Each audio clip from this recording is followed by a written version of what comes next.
Naruto and Meliodas are some of the most popular shonen protagonists out there, and surprisingly I haven't come across a good versus battle between them on YouTube. So it's my time to shine, like Escanor, and create a Naruto vs Meliodas video that stands above all others. This video isn't just going to compare them at their max power. I'm going to go through these characters throughout the series and decide who would have won when. And of course, by the end of it, you'll see who wins when both of them are at their prime.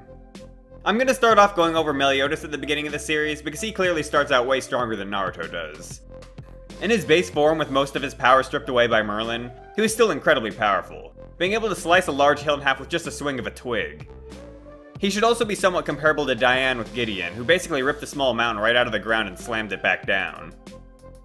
He's blatantly stated to be faster than sound by Arthur, and has reacted to Gil Thunder's lightning attacks. His main technique is full counter, which allows him to send back magical attacks at twice their original strength. However, it's questionable if that move would work on chakra attacks. He has a high level of regeneration and 7 hearts, so he's extremely hard to kill. And this goes extremely well with his ability Revenge Counter, which reflects all the damage he has taken back at his opponent. Naruto at the beginning of the series had a lot of chakra and could create a lot of shadow clones, but he clearly stood no chance against even the weakest version of Meliodas. The first time I think he has a solid chance of winning is after he learned Rasen Shuriken. With this move he was able to take out Kakazu, who survived attacks from the Two Tails, who like the other tailed beasts has the power to obliterate mountains. In terms of speed, Naruto at this time should be comparable to the version of Kakashi who was able to slice lightning, so speed-wise he should be able to keep up with Meliodas. However, when it comes down to it, I think Meliodas would still end up beating this version of Naruto. If full counter works on chakra attacks, it's game over, as there's no way Naruto's surviving his own Rasen Shuriken, especially at twice its original strength. Even if full counter doesn't work, Meliodas has a good chance of surviving it due to his regeneration, and if he does survive it, he can use Revenge Counter. And the type of damage doesn't matter for Revenge Counter, so you can't make a chakra argument there. Using Rasen Shuriken also severely damages Naruto's body, so he can't throw too many of them, so chances are he'll be outlasted here. If Meliodas is pushed to his limit, he can activate his Demon Mark, which increases his power even further, making Naruto's chances at victory even slimmer. I believe Naruto after learning Sage Mode is when he definitively becomes strong enough to defeat beginning of series Meliodas. He's able to use Rasen Shuriken without damaging himself, and in this form the explosion from one of them is larger than the surrounding mountains. Sage Mode also gives him incredible strength and durability, which will better allow him to scrap with Meliodas in close combat. He also has a striking technique that allows him to attack the internals of an opponent. The only reason I think he still has the possibility of losing is due to the time limit on Sage Mode. If he comes prepared with extra Sage Mode clones and summons like he did against Pain, I have a hard time seeing Naruto lose here. But if it's just with Sage Mode, he might run out of time. Meliodas, after obtaining his Sacred Treasure Lost Vein, was able to slice up an Albion which he could previously only scratch. His Sacred Treasure gives him the ability to make clones of himself. This splits his power, but they can each use full counter. So if full counter works on chakra attacks, I think this will allow him to defeat Sage Mode Naruto, as he'll just send back all the Rasen Shuriken. And I don't think Naruto has the defensive capabilities to stop strikes from Lost Vein. If full counter doesn't work on Rasen Shuriken, Naruto still has a solid shot of winning if he comes prepared. If Naruto goes into his six-tailed form like he did against Pain, I believe he would have the defensive capabilities to survive Lost Vein, as he tanked his own tailed beast bomb, which obliterated a mountain's worth of land. Since he could tank his own attack, even if full counter does work, it may not be enough. And six-tailed Naruto was able to power through Pain's almighty push, which is capable of decimating the entire Leaf Village. Meliodas in his Berserker state might be able to challenge or defeat six-tailed Naruto, but he doesn't really have any feats to prove it. We just know he's a few times stronger than he usually is. After getting his powers back that Merlin took from him, Meliodas got a massive power-up, being able to completely stomp Galland, a character who was able to stomp him in his Berserker state. He was able to speed blitz Galland, who was able to speed blitz Meliodas earlier, and could jump multiple miles out of Merlin's casting range before she could react. And her reaction speed should have at least been comparable to Meliodas' at that time.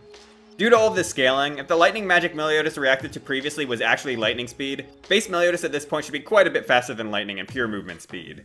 And even if the lightning magic wasn't lightning speed, sealed base Meliodas was faster than sound. With his Demon Mark he would be even faster than that. Galland could speed blitz him. And now he could speed blitz Galland. There's little doubt Meliodas should at least be approaching the triple-digit Mach range at this point. With his Demon Mark he was able to tank explosions larger than mountains, and should logically be able to deal out damage on that level as well. I don't see Sage Mode or Six-Tailed Naruto having any chance against Meliodas at this point. After learning how to tap into Kurama's power while maintaining his composure, Naruto got another boost in power. He can use the Rasen Shuriken in this form as well, but this time he doesn't have a time limit. And he can also create a bunch of clones all wielding this power. Just one clone was able to fight the third Raikage, who was strong enough to go head to head with the Eight Tails. He was also faster than the 4th Raikage, who was so fast Sasuke with the Mangekyo Sharingan could barely keep up. And Itachi with the Mangekyo Sharingan was able to react to an attack that was stated to be as fast as natural lightning. So like Meliodas, this version of Naruto likely has movement speed faster than lightning. However, I think this version of Naruto is lacking the firepower to take down this version of Meliodas. Rasen Shurikens are powerful, but attacks that seem to at least be around the same strength barely phase Meliodas. And since this version of Naruto failed to harness tailed beast bombs, I think he's out of luck here. He might be able to pull a win against base Meliodas, but once Demon Mark is activated, I have a hard time seeing him win. After befriending Kurama, Naruto gets another power-up and has the power to access his full Kurama avatar and shoot tailed beast bombs. With this form, he could counter tailed beast bombs from multiple other tailed beasts and create massive explosions dwarfing mountains. At this point, I think his firepower is just too much for Meliodas to handle, with Meliodas' only chance being full counter working on chakra. Meliodas with his assault mode may have a chance though, as we've seen Meliodas' full power explode out of him before, and it was able to completely erase a kingdom and create a seemingly bottomless pit. This power should be of a similar level to Naruto's beast bombs, though Naruto could fire multiple large beast bombs throughout the war and fight multiple different opponents while also giving his chakra away to others. So I think he could still arguably overpower Meliodas in assault mode. Meliodas would likely be physically stronger and might be able to dominate in close quarters, but Naruto can also add stage mode onto this form, so that might be enough to at least let him survive and retreat to do a beast bomb barrage. I think this fight could probably go either way, with Naruto having the advantage at long range with greater firepower, and Meliodas having the advantage close up with greater physical strength. Meliodas' assault mode isn't actually the limit of his power though. After spending thousands of years fighting in Purgatory and deciding to wield his true magical power, his base form surpasses previous assault mode, being able to overpower Demon King Zeldris in his first form. This is important because the Demon King said in this form he was comparable to when he was in Meliodas' body, and the Demon King in Meliodas' body was able to one-shot Perfect Cube, which was able to withstand Assault Mode Meliodas and the one Escanor's fight previously, as well as create an enormous storm and fire off continuous gigantic blasts. Physically, he could take attacks that split the land for miles in all directions with virtually no damage. Meliodas was also fast enough to essentially statue lightning on multiple occasions, once with his clash against the Demon King, and another time where he blocked lightning that was going to hit Elizabeth that was only a few feet away from hitting her, and he was dozens of feet away.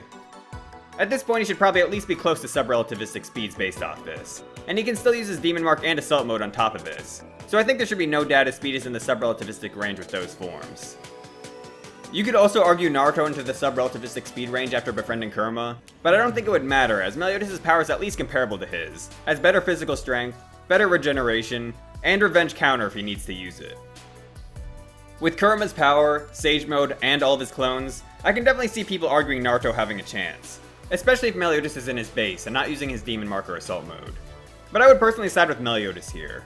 Maybe if you use higher ball scaling for Naruto, like the guide statement that says the Raikage is near the speed of light, or scaling Naruto to other abilities that are stated to be light speed, you could say Naruto wins via Speed Blitz. But you can also use a similar argument by trying to scale Meliodas above Ludociel, who has the Grace of Flash. Naruto definitively scales to Lightspeed after obtaining 6 Paths powers from Hagoromo, as he dodged Madara's Light Fang, which is blatantly stated to be Lightspeed in the guidebook. Naruto does have some sort of danger sense in this form, so whether or not you think he's actually faster than Light based off this is questionable, but he should at least be comparable, and clearly has at least Lightspeed reaction time. This is much better than anything Meliodas has clearly shown, and on top of having the massive speed advantage, Naruto has the massive strength advantage in this form, being comparable in strength to Madara with the Ten Tails absorbed, who's stronger than Obito with the Ten Tails absorbed, who's stronger than the Ten Tails, who is able to shoot out tailed beast bombs that create explosions the size of small countries. The Demon King, who is more powerful than Assault Mode Meliodas in his prime, was killed by an attack that was stated to be strong enough to destroy Britannia, which should be about the same size as our real-life Great Britain. That attack was probably stronger than a single Ten-Tailed Beast Bomb, but Naruto scales way above that, and that attack one-shot the Demon King, so you can't really scale him or Meliodas to it. Naruto also has his Truth-Seeking Orbs, which are compared to Atomic Dismantling Jutsu, and can possibly also damage souls, so Meliodas' regeneration may not be much help here. Meliodas does have one more form, where he has a power stated to be beyond the Demon King and the Supreme Deity. But considering Zeldris first said it was on par with the Demon King, and then corrected himself in saying it was even stronger, the strength gap probably isn't very large, so it still shouldn't be enough to defeat 6 Paths Naruto. To make the strength gap even more clear, him and Sasuke used the sealing technique that created an entire moon. An older version of Naruto was able to run right through an attack that was capable of cutting the moon in half. And he has another form called Baryon Mode, which was able to stomp Ashiki, who was able to stomp 6 Paths Naruto and Sasuke at the same time. I've seen some arguments trying to upscale Meliodas to planetary or higher due to him being above the Demon King and Supreme Deity, who both created their own realms, but I find that argument highly questionable. and think the intent was pretty clear that the Demon King was killed by a country-level attack. If you want to use that argument, I can also bring up how Kaguya had the power to create and destroy dimensions, and how Ishiki is above her, and how Baryon Mode Naruto is above him. So even with highball scaling, I think Naruto scales higher. So if you just wanted to know who wins at their strongest, I think the answer is clear that Naruto is the yellow-haired protagonist that will come out on top. For more versus battles and anime content, I recommend you subscribe to my channel. I just recently created a 7 Deadly Sins Strength and Power tier list, so I suggest you check that out. And I'm also planning on making a Naruto Strength and Power tier list one day. My dream is to become the Hokage of the YouTube power scaling community. Believe it.